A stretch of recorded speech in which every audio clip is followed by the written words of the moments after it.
Hello and welcome to that Peter Crouch podcast with me, Peter Crouch. Notorious SID and Chris Stark are with me. Regards to everyone's families. All behind the scenes as well. Regards to your families. Yeah. Regards to yours as well.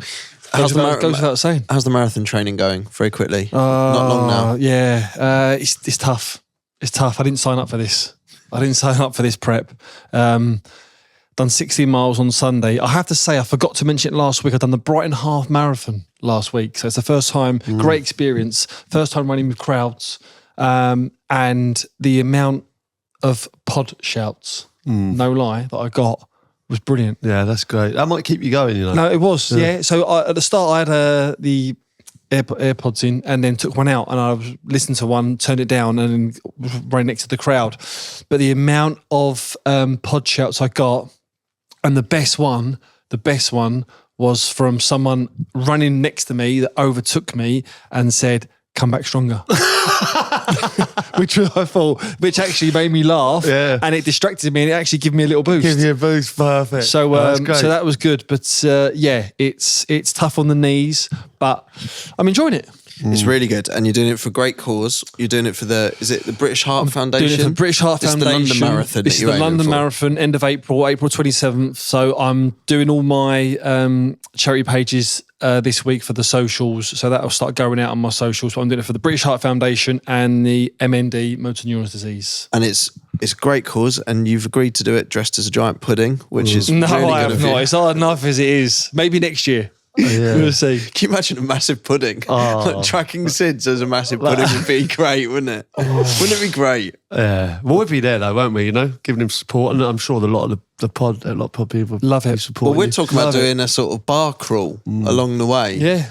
Doing our own marathon. That's right. You know? A pint per mile sort of thing. Oh, imagine that. We should start training for Crouchy. Yeah, we probably should be. Yeah. I've been in decent training. Yeah. You had a good weekend? I had a good weekend. Celebrating? Yeah, I celebrated. Yeah, I had a big golf day on the Friday. So we have a little Friday roll up where I play golf, and I've never won it. I've never been anywhere near it. But I won it on Friday. Well done. Yeah. So improvement in the golf game. Golf's been going well. And what's happened with you? So when you turned up today, you said something about your trousers. Have you shat yourself? I saw, and I didn't shit myself this time. No, I saw Sid's in. Obviously, he's in training for the marathon. You know, so I see him whenever I go to the gym. Sid's is in there. Do you know what I mean? He's obviously training really hard. Today he was doing a bike. I went in as well, all great, and I thought, brilliant, I'll go up there and then I'll get some breakfast and then I'll nip up here. But I went in and I went in my gym gear and packed my stuff for after. Forgot my trousers. Yeah, It was remember brilliant. last time I had no socks? It was brilliant. Forgot trousers. I was nearly finished, changed to walk out the door, and he's come in, he's just got out the shower and he's going through his bag and he's going, all of a sudden he's going, don't tell what go commando, because this happened to me. Do you remember this happened to me a few weeks back? I was going to have to go I was commando. like, there's nothing wrong with that. And then he's gone, fuck, I forgot my trousers. So, for comedy value, I was thinking about wearing my gym shorts with just normal attire, but I thought, I can't be walking around London like that. It was good. But, good fun. So I decided I had to nip home. So you've had to go home just to get the trousers to come to the podcast today. Yeah.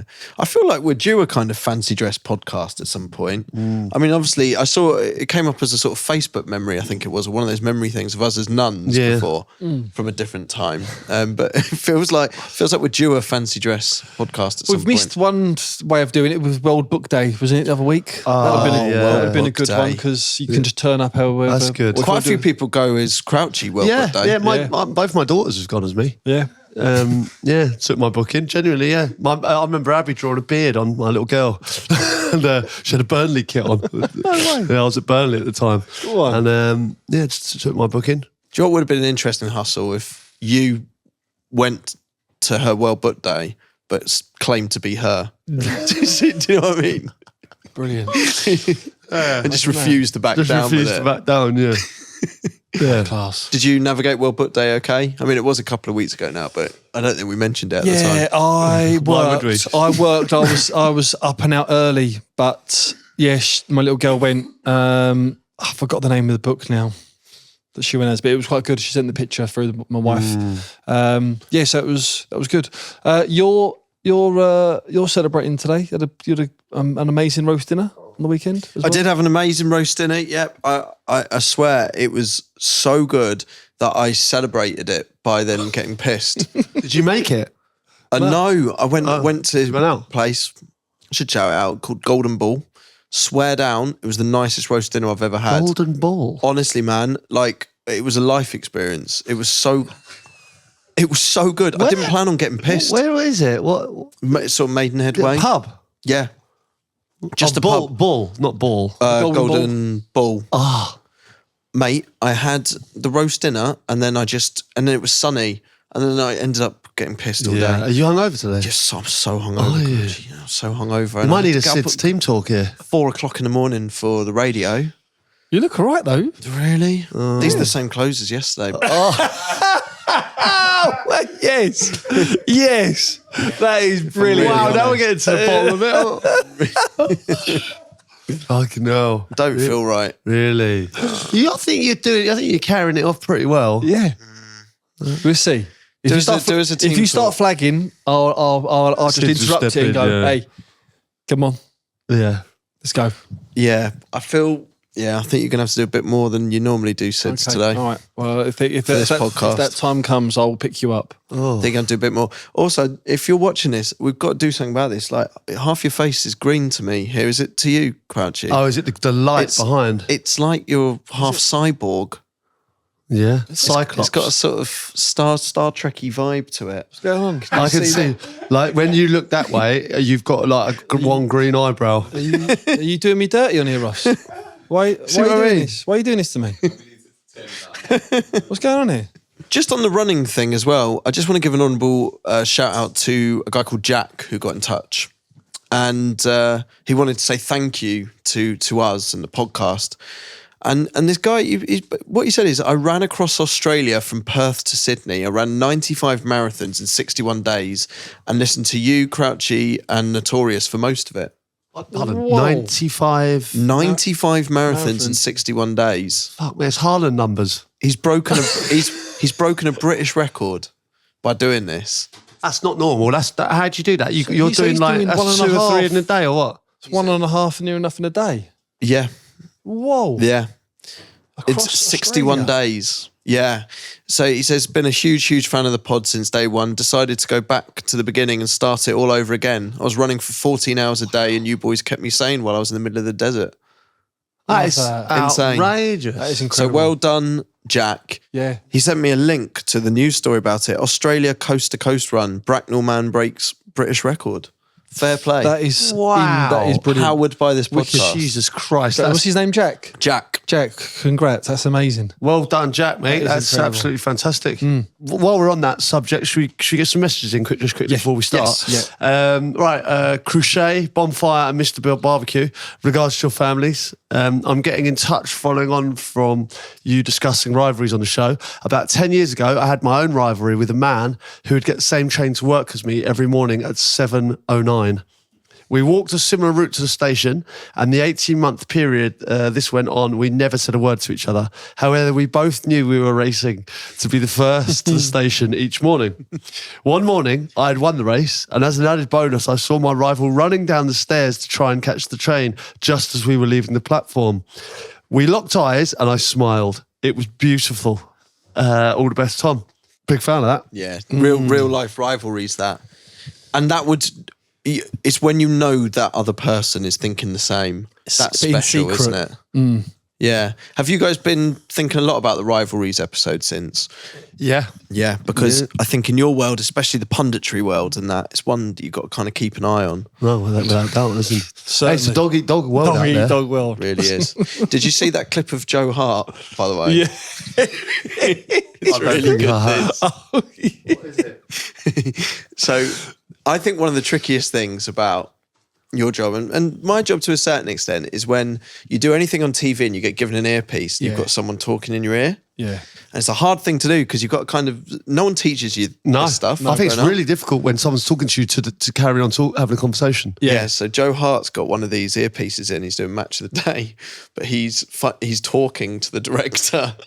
So he's almost having What a was it on conversation. Match of the Day? Yeah, so it's live. So he's basically talking about someone's goal right? I think it's someone's about to score a header, and where they're showing the clip and he's talking about it, the director in the background's gone, "That is a terrific header," and he's gone, "Yeah, that is a terrific header. You're right." But as he's in mid-flow of doing his analysis live on Match of Day, and then it shows you Gary and Big Meeks laughing because they can hear it as well. And then, to be fair, they start it out really well. Gary then brings it up after by going, like, you've actually had a conversation there with the director. Having a conversation with the director. Yeah. And like, bless him, he was like, Joe, what? I'm still learning. But that's the best way to handle it. It was like, good. To be fair. But it is tough though, that, because you're right. So You do have the option of having open talkback or switch, which means you can't hear nothing and they just talk to you when they want to talk to you, basically to tell you to shut up. Or you can listen to everyone. Yeah. I only have to switch in my. I can't. I don't like all the counts and stuff. I like listening to like everything. all that? Yeah. But it's tough. Have you seen James Haskell do it? Have you seen it? No. Shut up. Get it up. Have you? Get it up. Get this up. Right? So I remember people inundated saying, James Haskell's completely drunk. Yeah. He's pissed. But he's listening and talking at the same time. So is he hearing him, because this sometimes happens, is he hearing himself in his ear? Potentially. And that's, because I call that, it's like being speech jammered. And it makes you sound drunk. That is exactly. Well, You've nailed it there. Is, yeah. Well, that's what it is, because obviously you know, right? But we honestly, for me, just James Haskell, earpiece, live rugby. Yeah. Mumbles words. Yeah. But this is something that we should discuss, because, you know, when you're doing like Match of the Day or you're doing a live game, like, you're not really taught to, you know, to deal with that. No. You know, people are talking in your ear. Like, it's happened to me a few times. I had to say to the director, will you shut up, please, when I'm talking? No, because, you know, like, I can't it's so hard to talk and keep your trail of thought whilst he's talking about what you're going to do next. It's really hard. Do you know it's one of the worst places to have that to work is Brentford? Yeah, you know what I was thinking? Because I grew up around there, and like, we used to call it like planes, trains, and automobiles. Literally, you've got Heathrow going over the top of you. Yeah. You've got like the tube lines going along it. You've got the M4. You know, like the amount of stuff going on there. Yeah, so then you're in the stadium. Then obviously that fills up, and then it's quite close. And then so for instance, I'd done a gig there the other week, and I had to turn my pack up to hear. I was working with Matt Smith, and I think it was Jolien. But then when I turned that up, I turned the production up, and I couldn't get the levels right. It was actually quite tough, that one. But this clip. Well, let's have a look at James Haskell struggling with this. I think you'll have a sing song. It's important to celebrate a victory, whether it was the prettiest thing in the world. I think you've got to get round with each other, ready to regrow next week. I think you'll have a sing song. It's important to celebrate a victory, whether it was the prettiest thing in the world. I think you've got to get round with each other, ready to regrow. It's so bad. Do you know what's really doing him in there is because he's got the big headphones on. So he's getting loads of it in his ear. It's complete. He's hearing himself in delay, loud. Right. And so you sound drunk from it. It's so harsh. It's actually there's a party game. Have you seen it? The microphone. I'm going to bring it in.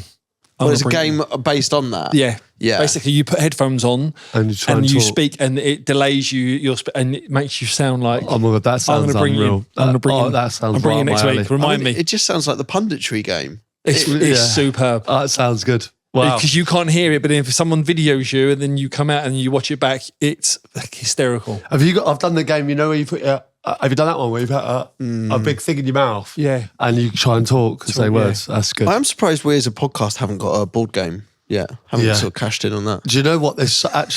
You're actually spot on. If you actually think about Monopoly, like the places that we talk about, you know what I mean? Like the Bew Tunnel, for instance, or, you know, the Sam Rat, various places like Crouch Fest, you know, like also the people that have been involved in this podcast, you know what I mean? Dev from Corrie, Dion Dublin, Miss Chang, you know, right from the start, the amount of people that we've come across, you could easily have a ball game. We definitely could, because there are other podcasts that that release a board game. Really? Which I think is mental, by the way, but people seem to what buy would it. What would our niche be? What would? Well, maybe this is what we need help with. Maybe we throw it out to the listeners and basically, because what we have here is what we need is the game itself, don't we?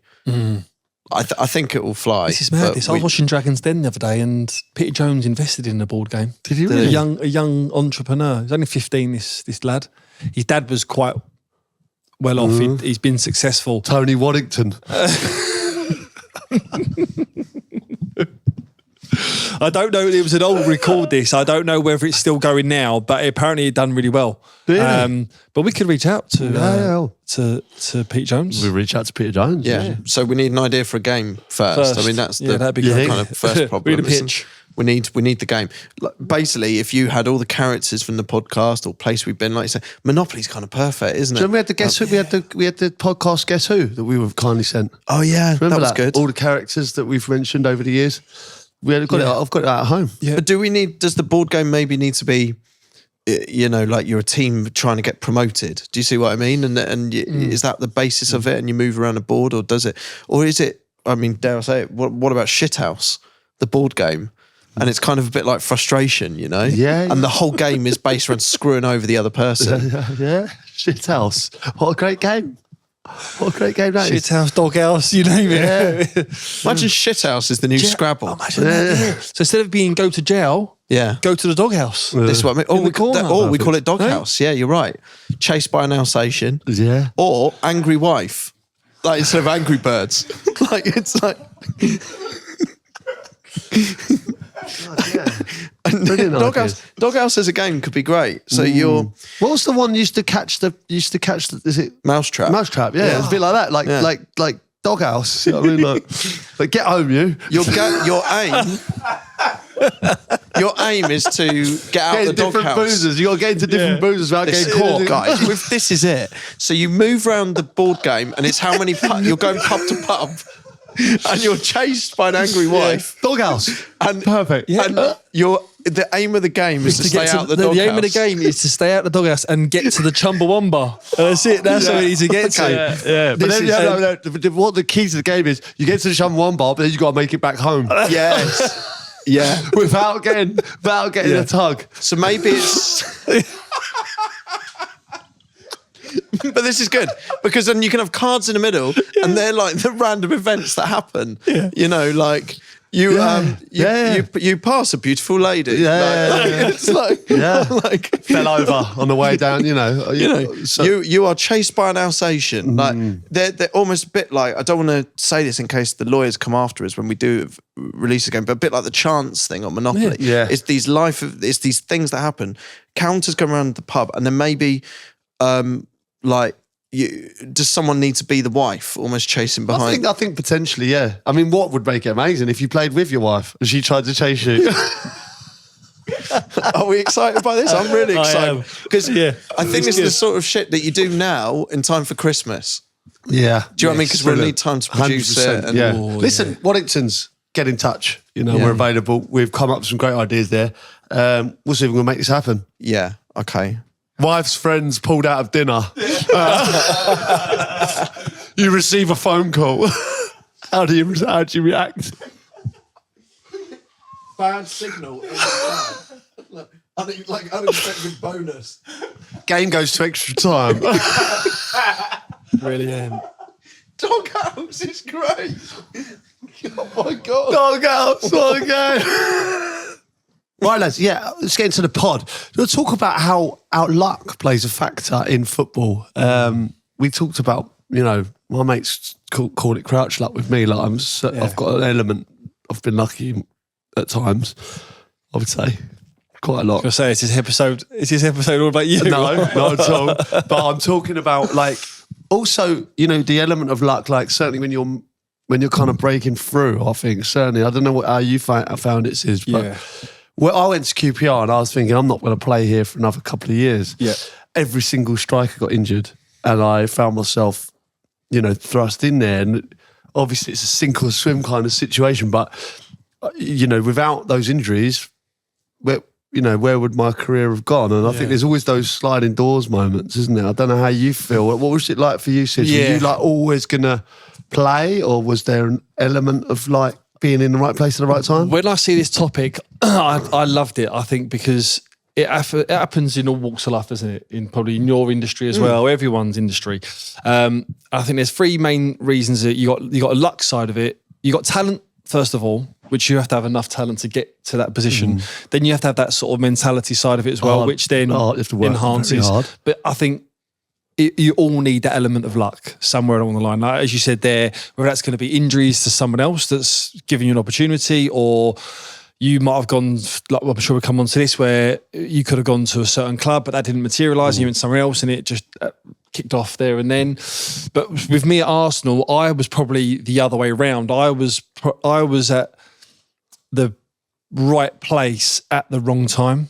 So I was at Arsenal, but I couldn't break through, if that makes sense. So Possibly one of the best midfields we've ever seen. well, yeah, At their club at and the time. team in like the Premier League. Well, in Arsenal's history as well. So yeah, I didn't have that luck in terms of someone going down injured or get an opportunity. So I had to then look elsewhere, really. And then, but throughout my career, there'll be elements where we'll go into that.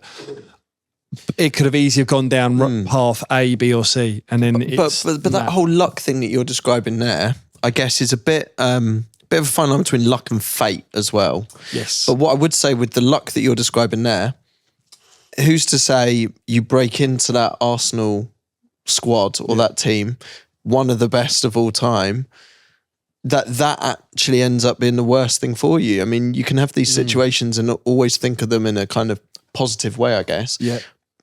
But maybe you were lucky to not get into that Arsenal team.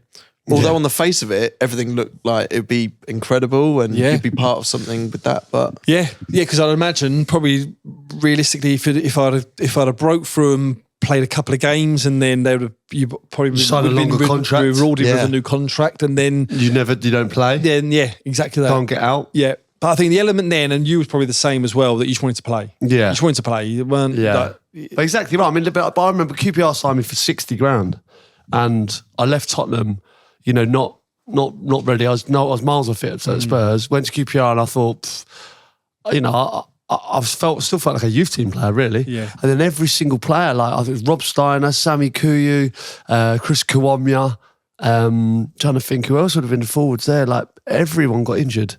And it was basically like, you're going to have to play. You're not ready, but you're going to have to play.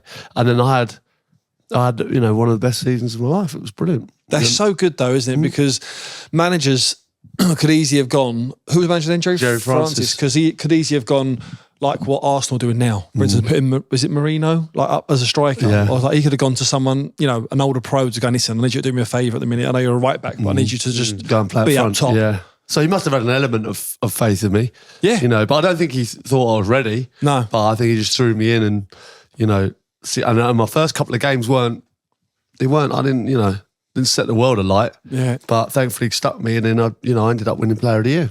But you're talking about a crazy situation where to get to be in that position has taken a huge amount of luck anyway, right? And you're right, there is skill, talent, all of those things, mentality. But clubs are so ruthless to have even carried you through to a point where you could start. And we hear about it with agencies and academies and things like that, where they just seem to be such a kind of ruthless environment where players could have ended up going on and doing great things. Yeah. No, But they call it so early. So ruthless, yeah. And you look at some of the players that have been sort of kind of tossed aside or released, and to come back, and you think, how have they been released? Because they've just called it too early. But I think there's a saying, and it's like, I heard it a few times, you work all your life to be an overnight success, because people think you burst on the scene, but you haven't seen the hard work that's gone on beforehand. And I think certainly when you say, there's an element of luck, but I think you've got to be there, and you've got to be consistently prepared for that chance. Do you know what I mean? So like when I got in the England squad, it was like, right, I was always going to be a squad player, right? You got Wayne Rooney and Michael Owen would always be the first choices, but what I did was always be fit, always turn up, always be ready, and always be available for any chance, right? And he said, yeah, but you got lucky because they both got injured. Yeah. And he said, so they end up with getting 42 caps or whatever, but I was always ready and available and prepared for my chance. Yeah. You made your own luck. Do you know what I mean? Yeah. And you say, it's lucky, but I didn't miss the squad for 5 years, and I was just when everyone else was going, we're never going to play. I was just thinking, I just need to be the best of the rest, and I will I'll get games. You know what I mean? Like, and I think there's an element of luck. Like in a World Cup, Rooney does his metatarsal, and Owen did his Crouchy, right, in Sweden, in the Sweden game, I think it was.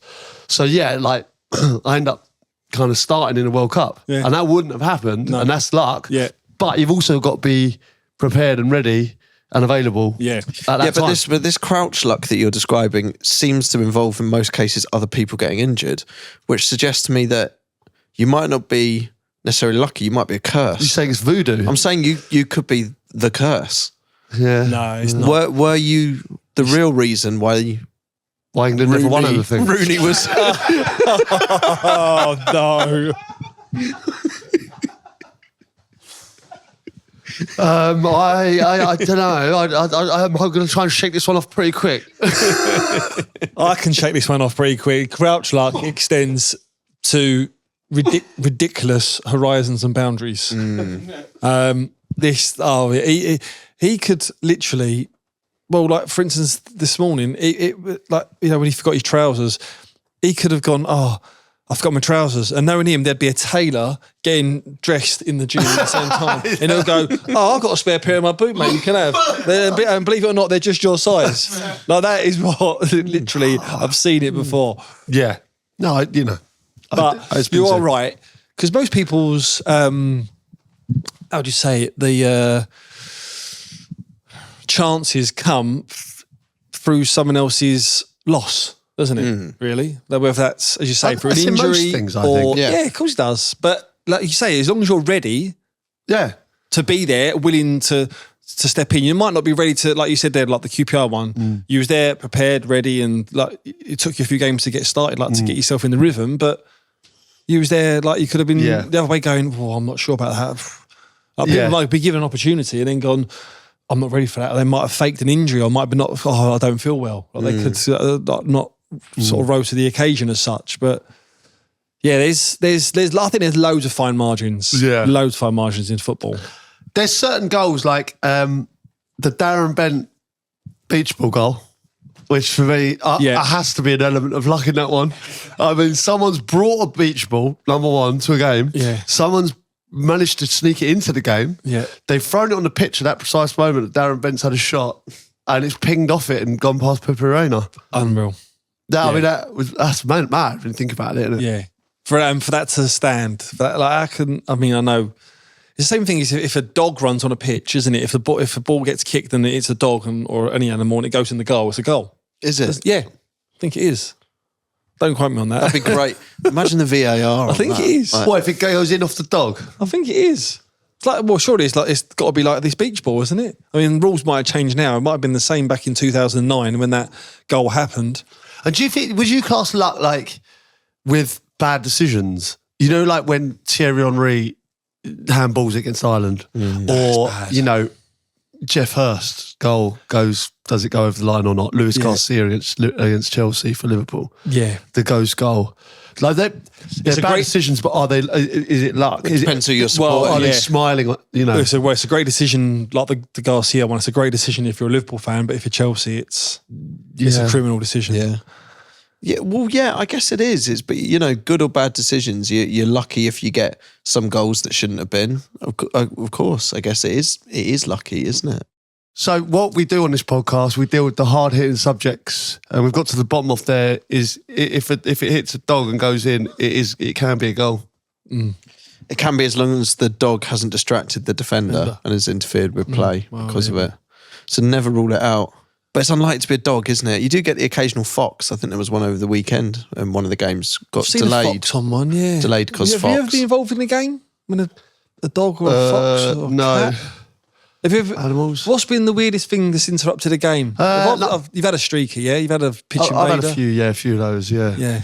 Not that naked's gone out of fashion though, isn't it? Like for me, it's not. Well, I mean, the naked you only streaker. streaked naked Yeah. back in the day, didn't you? Yeah, there weren't really a pitch invader, was it? It was only if you was a People are streaker. just coming on with cameras now, trying to take selfies. Get your knob out. If you're gonna do it, you know what I mean? Like it's just a streaker for me. That's not a streaker, is it? Well, the that's art a of pitch invader, streaking, isn't it? And I think A streaker, yeah. So it's different art. For yeah. me, So what I'm saying is, there's no streakers anymore. I wonder if it's a different sentence. If it, So like, it was a pitch invader or a what they called. protester. Like protest. You know, it's all. What I'm saying is the fun feels like it's gone out of streaking. yeah. Yeah, you're right, because You know what I there mean? was no But we- real but we- reason for streaking. No, I think, it was was just- there? It no, was just it's like, hilarious. It Yeah. was just Fun. It was just funny. Yeah, and the more that he ran around with no or she, it's quite often I spot a few Yeah, it's ladies. happened. Yeah. And I was when they were running and like things are bouncing everywhere, and then the steward would slip over and everyone would go. "Hey." They always slip as well. Yeah, They always slip. Always. And quite often they'd get away and all the fans would welcome them back in and everyone went, yeah, and there's no harm done. Couple of seconds or minutes and everyone was happy. I actually did get sent a clip. Did you get sent this clip the other week where there's I think it might be in Australia where the two of them get on. One of them gets onto the pitch and one of them doesn't because there's a steward. I think you might have got tagged into this. Maybe. He rugby tackled him and he's obviously got his lower legs and the fella's trying to get away, but as he's bending down and trying to go up, his arse is going in the steward's grid, just going up and down. But he's not letting go of the hold. But yeah, Do you know what I always thought about streakers as well? Even when I was younger, I mean, it was a regular occurrence. Yeah. Like they must do you reckon they're just wearing nothing underneath a big coat? Or they go to the toilet and get it's a premeditated thing, isn't it? Like when they must be thinking, oh my god, in 5 seconds, I'm going to be pinging along this pitch. Surely, no gear on. Surely they must go in their worst gear and just get stripped and just leave it there. Yeah. So funny, and isn't it? just drop it. Yeah, and go. something to ponder. It's just not. It's not the same, is it anymore? Are we saying bring back the streak? Or are we not an advocate of doing it? Yeah, I don't know. I mean, listen, there's a real fine line between no one wanting it and wanting to watch a football match, and a quick, quick streak. It's obviously an arrestable offence going on the pitch. Yeah, we can't condone it. Obviously, No, can't condone it. But if you are to enter the pitch, it is odds that it's not streakers anymore. Like it's sort of fade out. But everything goes in cycles, doesn't it? Yeah. So give it a few more years, might come right back round. Yeah. And I don't want any political statements. You know what I mean? I just want a really natural streak. I get what you're saying though. It's more just for the love of the game, for the love of the sport, and because there was no real reason for streaking. It didn't mean anything. no genders. This is what I'm saying. This is what's wrong with the modern world. I wonder where it started it is woke from. nonsense. You know what I mean? It's like No streakers. Where did it start from? someone. Who thought I'm going to go and run across a pitch naked? Do they do it in other countries as well? think Is it so. just English? I think it was a very English thing. Very British, I would say. I mean, it's how I think it's probably happened, but I don't think to the extent. I mean, it's regular occurrence.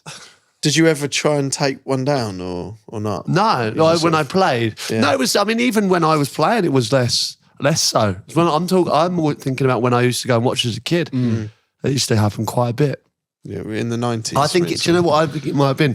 It might have been the introduction of the seated arenas with no fencing. I think once that left football grounds, obviously for the right reasons, people just went, let's have a go at this because we can get on now. You know what I mean? Like, because you couldn't get on the pitch at all before. It was liberating. It was It felt like, oh my God, what, they're taking this away. Yeah. Like, well, I'll show them. You know what it is? Yeah. There's also a few sliding doors moments, right? What ifs? You know, Steven Gerrard, if he goes to Chelsea, what does his career look like? Yeah. Right, so Lewandowski, right, was due to fly to England for talks with Blackburn Rovers, but a volcanic eruption occurred, preventing him from taking the flight. He ended up at Borussia Dortmund instead. Really? That's incredible. I didn't know that. Where would Blackburn been at the time? That time then? That's crazy, isn't it? Because that would have been well after the Sutton Shearer era, wouldn't it? Jack Walker. I didn't know that. There was another one with Zidane as well. Was Zidane close to going to Blackburn or somewhere? Really? Or he had talks with, yeah, he did. I don't know whether he was actually ever going to go there, but there was definitely in discussions. The Gerrard one is mad because that was, by all accounts, really close. Yeah. Well, really close. So it was only when, lots of the fans kicked off that. Yeah. I always find that one really hard to do. It's like, do you want to go back and be a legend, where you're from? Or do you win more trophies? Like that Champions League that you won in 2005 would have meant a hell of a lot more than winning 3 of them at Chelsea. Yeah. Do you know what I mean? Yeah. And I think it's a fine line that people go, yeah, we could have won the Premier League multiple times. To be the best player who's arguably the best player who's ever played for Liverpool in that conversation. Yeah. It surely, like, I don't know, for the rest of your life, is that not better than having 3 Premier Leagues for a club that you don't really care about? Well, especially for your boyhood club as well. Yeah, you know what I mean? Yeah. I don't know. Because lots of people, I speak to Rio about this sometimes, and he says, no, you're in the game to win trophies and win the Premier Leagues. And I'm like, but I still think there's something special about if you're Harry Kane, being the Premier League's record goal scorer, being Tottenham's record goal scorer, being, you know what I mean? Yeah, I do. And people say, well, look back on his career, he's not the best because he's not won anything. So going by that, you Alan think Shearer there was a at big Newcastle. case for Harry Kane staying on the assumption that, I'm not just saying this for banter, but let's say he wins nothing at Tottenham, that would be fine or weighed up against the idea of just being a Tottenham legend, Well, I just think stay there the whole time. It's quite nice to be a legend of one club. And yeah, of course you want to win things, ideally. But, if he breaks the Premier League record 260 Alan Shearer, right? What I'm trying to say is there's only one person who's the top goal scorer in the Premier League of all time, right? One. There's hundreds of people who won the Premier League. I know, but in Do that you know what I moment, mean? It's an amazing you can answer achievement. this. Is that bigger than 3 Premier Leagues at You tell a me. club that you're not? Yeah, but when you're in the game, and when you're competing with a team, you're thinking of trophies. You're not thinking of legacy, are you? No, not at all. I don't. No, I don't but when think, you get I to assume. that, when you get to that stage, though, do you know what I mean? Yeah. I'm thinking it would be nice to be. Alan Shearer has obviously died out on that for a hell of a long time. Yeah. Yeah. But if he, the one Premier League he won with Blackburn, what they talk about more? True. But, and that is, Do you know what I mean? but that's the reality of it after you've retired, isn't it? These are the headlines that you have from it. Yeah. So you're right. What I'm saying is, so for the rest of his life, Alan Shearer, does it say Premier League winner in 95, 96, whichever the year it was, I can't remember, or does it say all-time Premier League record goal scorer? Yeah. And this is my argument with this discussion. It's like, isn't it, Steven Gerrard, for me, he made the right decision there. Yeah. But Rio, for instance, says, I don't think he did. Because he's like, no, because you want to win multiple titles. And when I get that train of thought, but I'm not sure if I'm in that camp. What do you reckon? It's a real difficult one, and only that person can answer what they want. I'll be in the same same camp as Crouchy. I know, you're in it to win titles, and you look at someone like Paul Scholes has won however many, 11 or 12 Premier League titles. But if you're Steven Gerrard, would you swap all of that to be classed as the main man at Liverpool? Yeah, that's what I mean. And I don't know. I don't know if in the history as well, club's history. Yeah, I don't know whether it's a striker talking, right? Because I keep going back to the all-time record goal scorer in the Premier League, right? I just look at the players in the Premier League. If someone said to me, right, one Premier League title or the record goal scorer of all time, you know what I mean? But that would be... Wow. It's a hard question. We've never talked about that as an evil. I'm just saying that's a hard question, I would say. Yeah. And there'll be millions of people screaming at me going like, what are you talking about? Of course you'd want to win the Premier League. But what I'm saying is there's freaking hell. There's some bad players who've won the Premier League, right? You're not a bad player if you're number one of all time. That's true. Is there some bad players who've won the Premier League? Well, I think.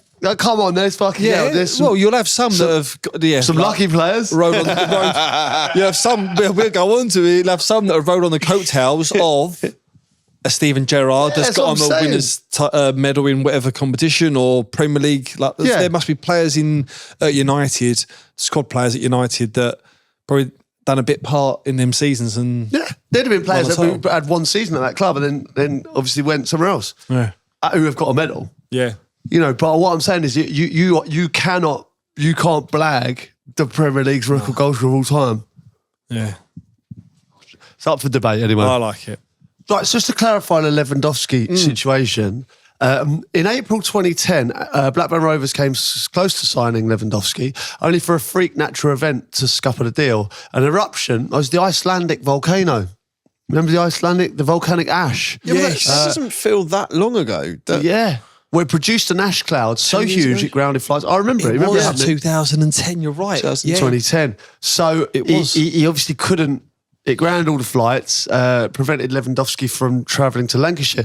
Borussia Dortmund pounced, and the Pole eventually opted for the yellow wall over the red rose after Rovers balked at Lech Poznan's $4 million asking price. So a sliding door moment there. Well, imagine Big Sam steals the deal. And let's be honest, he's at Poznan there. It's an opportunity for him to play in the Premier League. Could have happened. And he ends up going to Dortmund and then eventually Bayern. I've had a couple that we've probably mentioned on the pod before. Literally sliding doors. So one was nearly signed for West Ham. So I was waiting on, was it Barama, something like that, the blonde-headed fella. He was due to go back to Italy. West Ham. No, it was before. Yeah, it was like it's before him. Before him, he had like bleached blonde hair. He was due to go back to Italy, and I was waiting for that deal to happen, but that deal fell through. So that meant I couldn't go to West Ham. And then there was one with Chelsea. I was actually going to Newcastle before Chelsea, but Glenn Roeder called me and said, there's a change of plan. I'm not going to be here. Sam Allardyce is going to be taking over. There's going to be a takeover as well with Mike Ashley. And in the end, I went to Chelsea. Jeremy went to... Do you remember Jeremy? Yeah, I remember Jeremy. Yeah, Jeremy went to Newcastle. Wow. The other one was the West Ham one as well. That same season where I went to Chelsea, Jeremy went to West Ham. Jeremy went to Newcastle. I was going to... West Ham stayed up last day of the season. Do you remember the Tevez goal at Old Trafford? On the bus on the way home, Alan Kirbishy called me and said, we've got new backers, Icelandic backers next year. We want you to sign for West Ham. And I was like, Kirbs, I'm going to sign for Chelsea. He was like, what's your number? This is when they was throwing ridiculous money around. I was like, I can't. I said, I've sort of given my word. West Ham got Scott Parker that come from Newcastle. Yeah. So Scott Parker went from Newcastle to West Ham. Jeremy went from Chelsea to Newcastle. Whoa. Hang on, though. Just in that order of events. So he wanted you there, and then went for Scott Parker? Yes, because you said no. Yeah. No way. So that there's a whole chain of events there, isn't there? Yeah. That's crazy. You never think about that with players signing, about what the play, it's like a chain in a house move, isn't it? Yeah. But you never think about the player that's either not signed for a club or was after first. That's enabled that player that you then see sign for your club. Well, that's the thing that I remember. If Chelsea hadn't come for Torres, I don't think we'd have ever seen Suarez in the Premier League. Do you know what I mean? That's crazy. Yeah, things like that. It's bad, isn't it? When you think about it, like certain transfers trigger other ones. Yeah, that happens a lot. There's definitely a merry-go-round of... Yeah. Well, yeah, but it's crazy to think of Scott Parker going there. Yeah. But it wouldn't have happened if... No. He ended up becoming a real good signing for West Ham. Yeah. Massive signing for West Ham, yeah. Do you think some managers are luckier than others? Oh. This is a question that Ab keeps putting to me constantly about managers. So why doesn't people care so much? Like, and it's an amazing comment, but she's got me thinking, she's like, what, do they don't play, do they? And I'm like, it's a ridiculous shout from her. No, but there is some... Yeah, she's like, but she can't get her head round. Why are they abusing the manager so much? Like the fans, why do they do that? So the players should be getting abused. You see, Right. You got some kind of... Yeah, there's always a grain of something with what she says. In Yeah, I know. Isn't there? There's always like something in there, isn't there? There is actually, to her credit, like. Well, I mean that with the utmost respect. I know. Yeah, I think she would take it that way. Sometimes I think just the way she sees football is sometimes a gentle reminder of the ridiculousness of the game. Because we go so deep. Because you've got the players playing the game, and then it's one person, often in a suit, Getting on the side of the pitch, slated. Yeah. and it is a bit like. For me, it feels like sort of Vince McMahon in wrestling, sort of thing. Like, why are they such a character? Like, it's like our focus on manager when really they're not too dissimilar to just every other member of staff that's there. Yeah. But you have one that's on the side of the pitch shouting. Yeah. I've literally just had a little bit of a daydream there of most managers. Did you zone out when Chris was talking? No, I didn't. No, I didn't. I didn't zone out. You just had a daydream. I didn't. Actually, you just give me a daydream as you were speaking, as you were saying That's it. right. It's basically, managers' wives. That must just be the conversation with them the whole time. If they're having a bit of a. I thought you were going on to OnlyFans there. Manager's wives. What's manager's wives? No, just like them going. It's not your fault, darling. It's that striker. He's shit. You need to drop him. Or that when you get home from it. A million percent they do that. This is massive. The influence managers' wives have on football clubs is doesn't have enough of a spotlight on it. So someone said this to me recently, right? You know, obviously, it's a nightmare scenario. Obviously, Guardiola split up with his wife. Terrible, you know. That coincided with Manchester City not doing so well. So someone said, is Pep Guardiola's wife the brains behind the whole operation?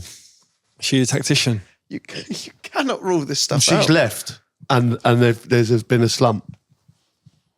It's not been all I'm saying is...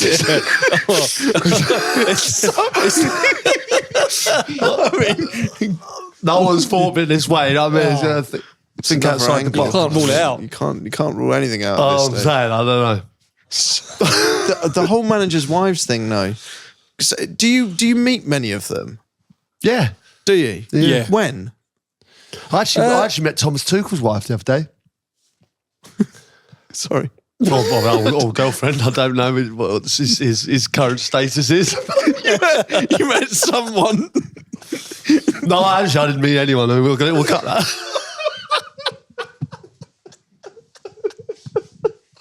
You get out, Ross, can't you?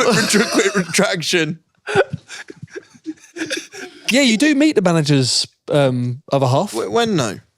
Sometimes Because they're not a training ground, are they? Or are they sometimes? No, you don't see him all the time, but you would have bumped into him, whether that might be in the stadium. Stadium, various dues. Yeah, but have you ever had a manager whose wife is a bit too involved? Oh. I mean, I see Martin Yoles at Fulham. Why are you laughing? Just this topic's blowing my mind. Manager's wives. No. I'm just. It's How different. did we get on to manager's wives? They do have an influence. It's different. It's different there incredible. because I used to see her on match days, but that's because obviously the cottage is small ground, and then where the players' lounge was right next to the managers' lounge. Managers, but they've got their own one, haven't they? Their own room. So you used to see them like at Fulham quite often, but not really at other. I didn't really see a lot of them. You're other managing clubs. a football club, right? Let's be really honest about this. Let's say look, we could pick any team. Abs tells you to drop. Let's say City, right? Abs goes, you need to drop Grealish. Yeah. I think you'll drop Grealish. Nah, she had no influence on what she knows that like the football's my thing, you know what I mean? But she does have some element. She's got a huge influence over me. That's what I'm saying. And what, so and you're what the I do. You're the manager of a major but with club. football, like that's don't get involved with this. Right. It's very much my thing. Do they do this in the coaching badges? Do they ask the question about, because this has opened up my mind, this whole thing about the influence these people will have on managers. You think about it, right? Everyone's trying to get managers here. Everyone. Who's got it? The wife. That's the truth of You it. know, like if you're a young player, you know, it might even be worth speaking to her first. Well, it is. If you're a young player, you've got to probably go about it carefully, but you need to parch the manager's wife, don't you? So beeline the manager's partner. Yeah, On the 100%. Christmas It just dues makes or- Do you know what it is? It's saying if, like, for instance, he was like, if you said, "I want to get rid of him," you know, and he probably discusses it over. Like, she'd be like, "No, don't get rid of him. No, we really like him." Yeah. Yeah. So you're saying befriend the manager's partner? Parching Because you're right, the though, manager's because wife. you got to put it out there to say that the manager obviously must confide in his number two a lot at work. But when you come out of that scenario and he's at the dinner table and he's a bit stressed and his wife says, "What's wrong?" and he's like, "Do I play him or him tomorrow?" Yeah. The only thing is like, especially with football managers been in it for a long time, I think quite often the wife wants nothing to do with the football at all. Some must. I reckon. But I reckon there are some. Well, there are interfere. some that I know. I think players wise, I've seen certain players get analysed after the game by their wives. I've seen it. I saw it. I saw one player getting told he should have stayed on his feet for a penalty. Shut up. First hand. I told you not to dive in there. Why You should have jockeyed him into the box. You Don't should. tell me she done that. Yeah, she gave him like the backward shuffle. Did he listen? Yeah, Just sort of took it. They talked about his game quite in the evenings, quite a lot. Wow. If I went home and talked to Av about, like, even if I brought it up, just shut up. It's just Absolutely no interest whatsoever.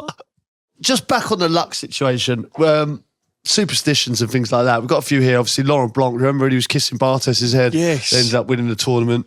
World Cup 98, wasn't it? Yeah, believe it or not, Cruyff, right? He'd slap the goalkeeper in the stomach and spit his chewing gum onto the pitch.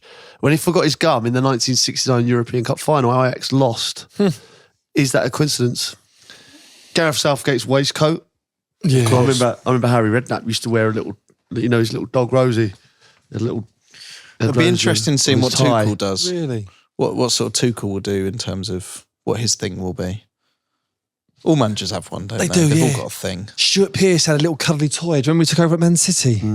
He had like a little, I think maybe his daughter gave it to him or something, but he had that literally in the technical area. I wore the lucky pants for a while. You had the lucky I pants? Scored for a while. Yeah. They're around somewhere. It's definitely a psychological element, isn't it? Definitely. If you do that and you know you've done it, you're like, I've done it. I'm gonna play well today. I was reading Frank Lampard recently, and obviously he's on fire at Coventry. Yeah. And he said he was talking about superstitions and stuff, and walking the dog. He said he really had to rein the superstitions in, because he said he was walking the dog on the same routes and stuff like that. And he said he's had to stop doing it. And he said he is actually still walking the dog, but he doesn't have to do it. It's not the same way every time now. He's had to get himself out of the superstitions. Paul Ince used to put his shirt on, didn't he? In the Best tunnel? one ever was when Roy Keane and all the boys, How all good was the that? team went out We're not waiting for while him. he was putting his shirt on. That was class.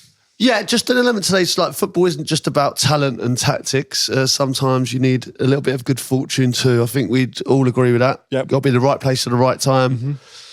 But you've got to work hard and be available for that chance. So, What's going on? Is this like Springer's final thoughts? sort of thing? I'm just doing a final Is this a thought. new bit of the podcast? I don't know if I'm pranging out because of the hangover, but the way you delivered that was like, It was very much. I'm just going to leave you with my thought for the day. Well, you know, it's a thought. It's actually not my thought. It's a thought Ross wrote at the bottom that I've just read. No, this is great. Maybe Crouchy's final thoughts. Would you like to make it a segment next time? We can put up a little sort of sticker thing in the corner if you're watching it. Yeah. Crouchy's final Luck thought. plays a part for us all. Cheers.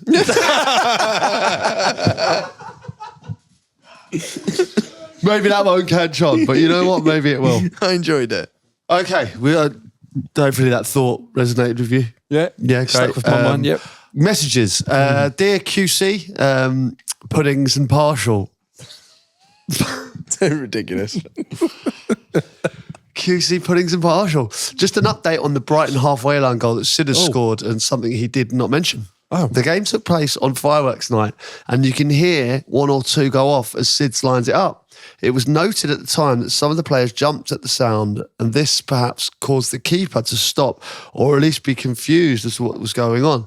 I would say it was divine intervention, but religion is a load of old bollocks. So I just say it was a quality strike. I don't think we can condone. It's a complete load of bollocks. I don't think we can write off religion. No, I don't think so. No, but that's his point of view. That's shaky ground. That's totally fine. By the way, now you've said you've got a soft spot for Palace, then both sets of fans are going to give you grief at the next battle. With love from a Brighton season ticket holder for over 40 years, Matthew. He's saying that the keeper was spooked by a firework and not your left foot halfway line finish. Well, funny enough, we've just done this episode on luck, and maybe that's what happened. Were fireworks involved, do you reckon? Remember the 5th of November? I don't know. know. The thing is, right, if you watch that clip again and just imagine the keeper's gone down because of a firework, it's pathetic, isn't it? I don't think that's the case. I mean, it's a bit poor that coming from a Brighton fan. If it had been a Bristol City fan, I'd have been like... harsh. I think that's a little bit harsh. Yeah. We got quite a few messages from people saying that game, when we discussed it, we shouldn't be calling it a derby. They were saying it's not a derby, it's just a rivalry. Just on a kind of point of order. The Palace-Brighton game. Brighton one. Yeah, I did get that message as well. Yeah, rivalry. Well, yeah, it's known as the M23 derby, That's what I thought. But you can't call it the M23 rivalry, but it is more than a derby to them fans. It is a rivalry. But, okay, each their own. I think derby suggests a proximity. And rivalry would suggest hatred. so it's just hatred rather than proximity. Rather than geographical. Yeah, Yeah. got it. Totally true. Oh, hello, chaps. I hope your families are doing well. Warm regards. Lovely. Listen to your podcast today. You talked about players with tucked-in shirts, and I thought that's it. That's why my beloved Manchester City have short-circuited this year. Rodri is our one player who has always had his shirt tucked in. And clearly without him, we're in absolute shambles. Relatively speaking, of course, Manchester United are an actual shambles. I knew he was important, but I didn't realise just how important until your sartorial observations this week. I'm currently penning a strongly worded email to Erling Haaland to get his shirt tucked in pronto. Thanks, gents. Just might have saved our season. Keep up the good work. Darren Kershaw. I think he's spot on. Absolutely spot on. I love the fact that he's penning a strongly worded email to How do you Erling pen Haaland. an email? Just okay. Old-fashioned saying, isn't it? Is there anyone that has plays with their shirt tucked in for Liverpool this season? Do we know? Well, there must be one because they're top of the league. Yeah. There's got to be one, isn't there? Yeah. Do you think when Rodri comes back, by the way, the pressure on that guy, if they lose that game, because it's months of bollocks being chat about how it's all down to Rodri. It's all down to Rodri. We've just done a whole episode on luck, and The stats back it up, though, doesn't it? But you're right. When he comes back, wouldn't it be good if he come? Well, there's a chance he could come back before the season's out, isn't there? really? Yeah, I think he's in light training now. I thought he was a total write-off. Do you know No, that? yeah, well, he was due to be, but there's a clip of him in light training now. Oh, that's great. So it'd be interesting when he does come back, if it is this back end of the season or next, how they go. But Yeah. Interesting. All right, well, enjoy today, guys. good that today. Doghouse, Liked it. new game, could potentially be out. That's so exciting. Everyone isn't gets it? some ideas in. We've just thrown our hat in the ring there in the 5 minutes conversation. Genuinely, we had no clue that game was going to be on today's podcast, but get some suggestions in for the game. Do you think we start with that? That feels the exciting. So why don't we work on the basis Doghouse will be the game? Yeah. And then help us flesh this thing out from there. Yes. With what we were talking about. Yeah. Do you know, like when with Mousetrap, they had the actual little cage? Yeah, Like, that's nice. Are we, touch, isn't are it? we liking that or not? I think the Doghouse is almost like maybe with the board game is you're going from pub to pub. The Doghouse is in the middle, and it's like a wrong move, and you're in the doghouse for a bit, and then the other players carry on the bar crawl, and you're left behind. sort of thing. Okay, so you've been caught in the doghouse, and then the winner is the fella who makes it to maybe to the pub and back safely. Yeah. It's great. It genuinely is very exciting. Do you reckon this is how when they first did Monopoly, and they sat around like this, just having a laugh and having a laugh, and come up with this game? And brilliant. I really feel like we're at the start of something. And Something, this happens with this podcast occasionally. Happen to Low, things like that. This really could be massive. Imagine I think it could be bigger than Monopoly. Bigger than Monopoly is a mad shout. Like when we started this podcast, we didn't think we'd be saying that today. We've potentially got a game that's bigger than Monopoly. The thing is, when this podcast wraps up, and there's Bango and Divrat and young Bonfire, when they take when they take over from us, do you know what I mean? The game could outlive us all. Is what I'm trying to say. It's a 100-year-old institution, Monopoly, isn't it? I don't know. I might just made it up. It might have been out. It might have been done in the 1980s. What about just brainstorming here? What if it has an element of buckaroo in the middle of it, right? So there's only so much that the angry wife can take before it sort of flips and everything kind of, and then it do you all know what I goes mean? off. Yeah. So like every time you do something bad, you have to add a thing in the middle, and then eventually it just fucking goes. You put another bit on, and then it all flips. Yeah, maybe over engineering that. Yeah. Also, I've just said it flips. I don't know. Wouldn't it be great if we get Abby for the advert as well? Like it's all brilliant, isn't it? Fantastic, yeah. Because imagine get Abby Clancy for the ball game. That's a massive signing. It's a big coup, that. That is huge. A huge coup. I think she'll be all for it. Okay. All right, we'll keep an eye on that, guys.